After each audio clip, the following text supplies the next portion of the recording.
gentlemen, you are listening to the Rooted Republic Sports Show.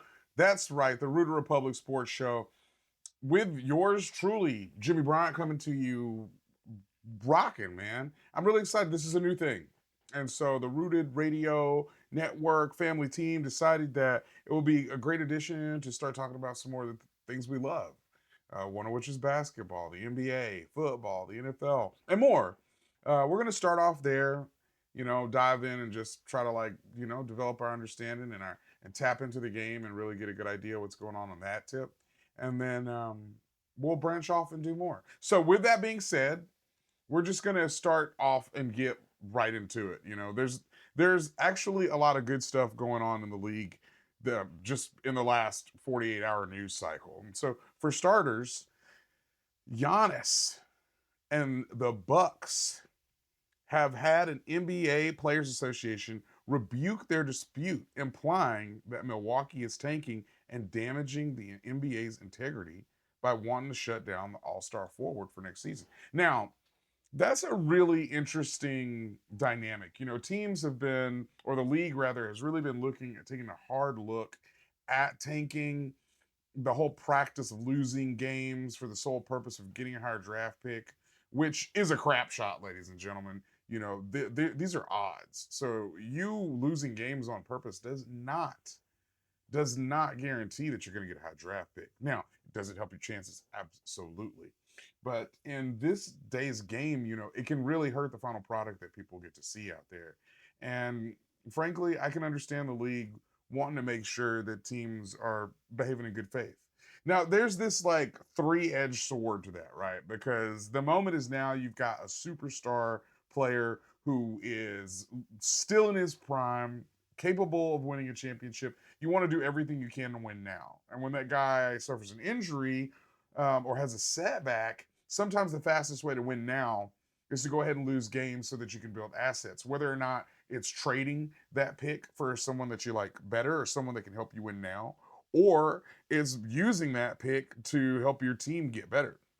And so there's a lot of moving parts, and we're just gonna kind of have to keep our ears to the ground and our finger on the pulse of the league to see how that plays out, because it may set a precedent for how other teams move forward with their plans for the future and how they decide to get better. Moving on, we are seeing that the Players Association is calling for a 65 game rule change. I am really interested in this one as well. So basically, what this is there's a rule that 65 games you've got to play to qualify for the major end of season awards. The idea here is that we want guys to play so that people who pay tickets get to see their favorite players, the players they came to see. The players have a legitimate argument that they're trying to take care of their bodies and their health. And in an 82 game season, to say you got to make 65 may cheat some of the better players in this league who simply just had a stroke of bad luck. I think case in point that the players are using is really Cade Cunningham. Suffered a collapsed lung recently that is frankly going to hamper and I think just it's going to disqualify him actually from being eligible for those awards. He has totally earned the award in the previous definition of what qualifies you, and I don't think that there's anybody in the league who would really dispute whether or not he is worthy. I don't think there's any question as to whether or not Cade Cunningham is worthy of being an All NBA player and what have you. But he may actually suffer this season, and it's a bummer. This rule was agreed to in the collective bargaining agreement. So this isn't something that the players can just really like file a complaint about and then all of a sudden their grievance is heard. I mean, they can, and that's actually that's what's transpiring now, but it's not guaranteed to them. They're not owed that. And so there's no guarantee that these guys are going to get their way. Unfortunately, we're getting some news that Moses Moody of the Golden State Warriors, he's going to be out for the season. Torn patellar tendon in his knee. It's always a bummer to hear that. Uh, Great young player, a lot of promise there, and given the status of that team right now, I could definitely see why there's some sad pandas right now in Golden State. You don't know from today to tomorrow if you're keeping Steph. You have no idea.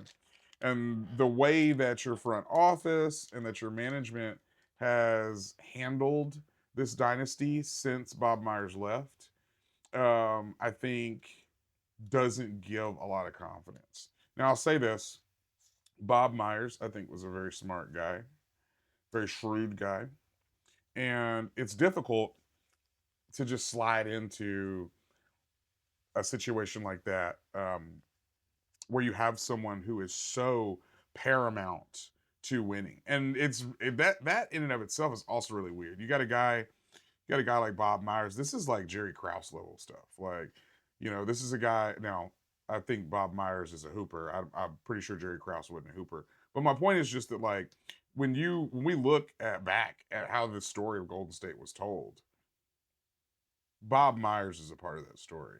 Bob Myers, I think, is a huge part of that story, and I think that he rightfully gets a lot of credit for putting this team together. And I mean, obviously, you give him this like home run credit for KD, which makes a lot of sense, and you should, because that was two more championships.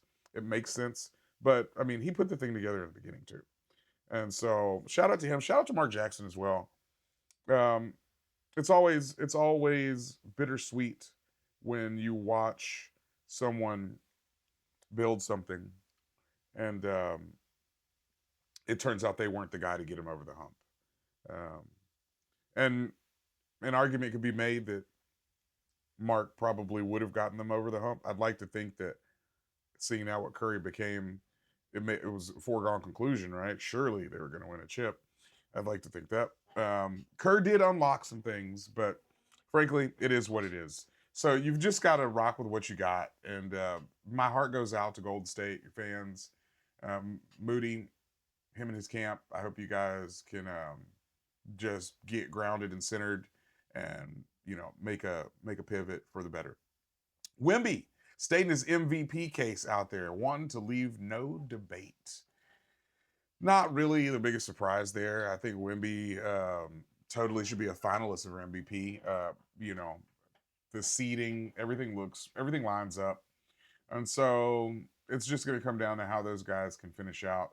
Frankly, Oklahoma City has been so consistently good. I'm not necessarily sure that there's anything anyone can do outside of maybe Luka averaging 45 points to close the season out. But he definitely has had a great season. I think he's going to put a few awards on his shelf come the end of the season, and we're going to wish him the best. Um, Oklahoma City's Jalen Williams returns. He says his wrist is finally 100%. Those guys are looking back to 100% form as we round out and head into the playoffs, which is really going to be impactful for them in their repeat bid. 76ers Paul George says mental health led to PED use. That's always tough to hear. These guys are under immense stress, immense pressure. They have to go through a lot, and they have a lot of pressure coming from a lot of different angles. So, is it mind blowing to hear? No. Is it surprising to hear? I think that Paul George has held himself to a very high standard in regard throughout his career, and so it is surprising with that regard. Is it surprising that a professional athlete used or got caught with PEDs? Unfortunately, not. And so I'm not going to crucify anyone, but I'm also not going to bleed for him either. It's luck of the draw, and unfortunately, you got put in a position that most people wouldn't even be able to handle. So, shout out to you, PG. Just keep hooping. Don't let it get to you, man. Do your thing. Lakers laud their resiliency in a losing effort to the Pistons. I must say that it's good to be able to do that, but frankly, given, some of the fact that they're dealing with injuries and stuff, I would have liked to have seen them come and steal a win. But frankly, I think that Los Angeles' strategy right now should just be striking the balance between nurturing Luka's excellent play and maximizing Austin Reeves, Rui Hachimura, the bench, those extra guys, and just trying to get Braun 100% and maybe get those minutes down heading into the playoffs, so that so he can give you some old school real minutes, harkening back to the old days. Anyways, guys, that's it for your wrap up for the NBA. This is the Rooted Republic Sports wrap up. We want you guys to have a great time with us. We love y'all. We appreciate y'all. Rock out, and we'll see you next time.